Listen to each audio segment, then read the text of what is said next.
So today we are at Warfdale Hospital because this morning we went and had our 15-week scan done.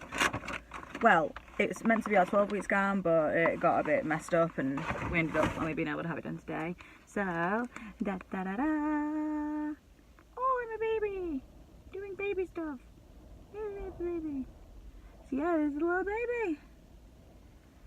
Oh, adorable! So yeah, they put me at 15 weeks. Baby is happy and healthy. I've been feeling really sick the last few days. Quite morning sicknessy, but just all day, every day. Currently, we are sat in the car park waiting because we're a bit early. We're at Warfdale Hospital. It's about an hour away from where we live, but it was either take this appointment or wait another like 5 months. It is to see my rheumatologist. Now obviously with arthritis and EDS and hypermobility and all these kind of conditions being relatively invisible conditions, so like my hands swell, my knees swell, my wrists swell, and they go very red and inflamed. My rings, the reason I got my finger tattooed was because I can't always wear my ring. As you can see, my ring fits quite loosely. This was purposefully done because my fingers swell to a point where this ring, which quite clearly fits very loosely, it actually cuts into my fingers. Pictures of that. I've got pictures where my skin is split on my hands and feet from where they've swelled so badly. I've got pictures of rashes and swellings and that kind of stuff. So I've saved a little file on my phone so I can show the doctor and be like, this is what's been happening. Although I look okay today, my hip and my ankle have been really bad all day. When we were at the hospital this morning getting the scan done, I was stood waiting to speak to the receptionist, and my hip, just as I went to put my weight down, it just locked up, and I was like, I'm just gonna have to wait here a minute, I can't move. So that was that. I always find these appointments to be they bring me down a little bit, because, you know, it's one of those things you want to go in and you want them to say to you, oh, there's a new wonder drug that's come out and it's going to cure you and you're never going to feel pain ever again. And you know that that's not a reality. The reality of it is you're going to go in and they're probably going to offer you some more treatment, offer you some more physio. I know that they're just going to offer me more medication and more stuff, and I think it's horrible. Before I go in, I always have this thing in the back of my head like, oh, you know, what if they say to me, oh, it's this, and it's not what we thought it was, and the thing that we think you have got is really curable, it's really treatable, it's fine. I know that's not going to be the case, and I'm going to go in and they're going to go, how are your joints, how's things going, okay, well, we'll refer you for this, we'll sort this out, blah blah blah. And I know that's how the appointment's going to go, but in your head there's always that little voice of hope going, yeah, but what if it's something else, and what if they can fix it? And I think you just have to, over time, you get in your head that you ignore that voice. You're like, no, that's not going to happen. It's been this way for 7 years. It isn't going to change. As miserable as it makes me, you know, I try and stay in the best mood I can every day. So, you know, I can't wait to go and get Toby in a bit. He's with my mum, and well, we've been poorly. She's been looking after him since yesterday. So it's going to pick him up. I went and got my nails done to cheer me up. I got some little ice creams put on them and sweets and stuff and chocolate drops. So, you know, it's finding things to cheer you up. And for me, okay, yes, I get silly things put on my nails, but at the end of the day, my hands swell and go really red and they crack and they're painful. Well, at least I can look at my nails and be like, yeah, but my nails look absolutely fabulous, you know, and that makes me happy. So I'm gonna go into this appointment, see how it goes. Probably be a bit down afterwards, because unless they tell me some good news, they might tell you some good news. Maybe. So yeah, that's where we're at. I'm starting to feel a bit stuffy and sick in the car, so I think I'm just gonna go into the hospital and sit and wait. Woo woo! So let's go and investigate and find my doctor. Oh my god, so tired. But yeah, so speak to you guys in a bit. Mwah, mwah, mwah, mwah, mwah. Bye. Hi. Okay, so I've got to be relatively quiet because we're in the secret quiet. I look really bad this close up.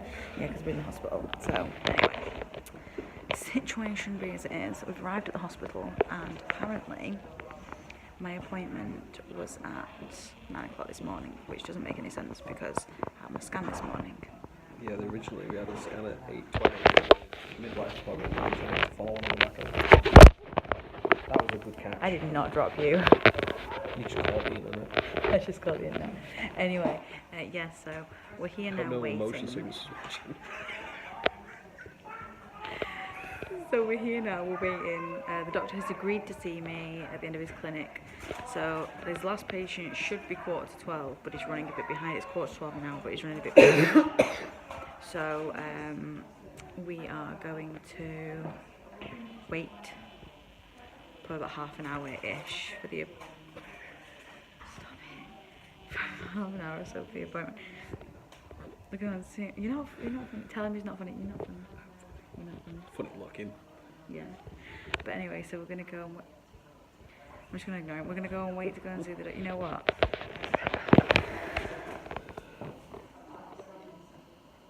We're gonna go and wait. We're gonna go wait to see the doctor. Because, like I say, he's agreed to see me, which is really nice of him because he doesn't have to do that because they're super busy. Even though it's not my mistake. But anyway, so they've said that they're going to see me and I'm happy about that. So yeah, we'll check back in once we've been in my appointment. Okay, so you may notice I have changed locations and clothing. This is for a very good reason. And also, I now sound like Barry White. Reason for this be, after I went into my appointment, doctor was amazing, as always. We came out and I felt terrible. Pen, by the way. I felt terrible. And I was like, look, I just want to go home. So we just came home. Well, we stopped and got some lunch, and then we came home. Well, no. We stopped and got some lunch. We went and got Toby. We came home. But anyway, I had a really good meeting with the doctor. He gave me this booklet, all about hypermobility and EDS, and I learned that hypermobility, or HEDS, hypermobility Ehlers-Danlos syndrome, is type 3 EDS. Now, hypermobility isn't necessarily EDS, and there are quite a few versions of EDS. So this is just my diagnosis from my specialist, okay? This is not... Anyway, I've doodled all over it, and made myself some notes so I can explain it to you. So basically, he said that what they think is happening is when my joints swell, which I've done videos on and things before, that swelling is not a normal side effect of hypermobility. It can be, but it isn't always. So what they said was that they think that the swelling may be a different condition. So they're gonna ultrasound my joints and they're gonna try and find out whether there's any inflammation there. If there is, then they're pretty sure that it's my arthritis that's spread. If it's not, then he said there's a good chance that there's some other kind of anti-inflammatory condition causing the swelling. So although I have hypermobility Ehlers-Danlos syndrome, which is something I have because you have to be able to move your joints in a certain way to do that, and that is called the Brayton score. So it's a quick measure of your flexibility using a standard set of movements with the thumb, wrist, fifth finger, elbow, lower back and knee. A high Brayton score means that you are hypermobile, but it doesn't mean you have hyper joint mobility syndrome.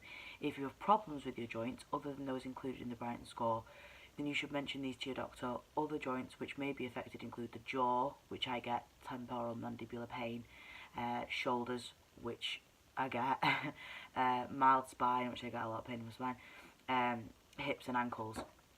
So that's just another, that is the cause of it. So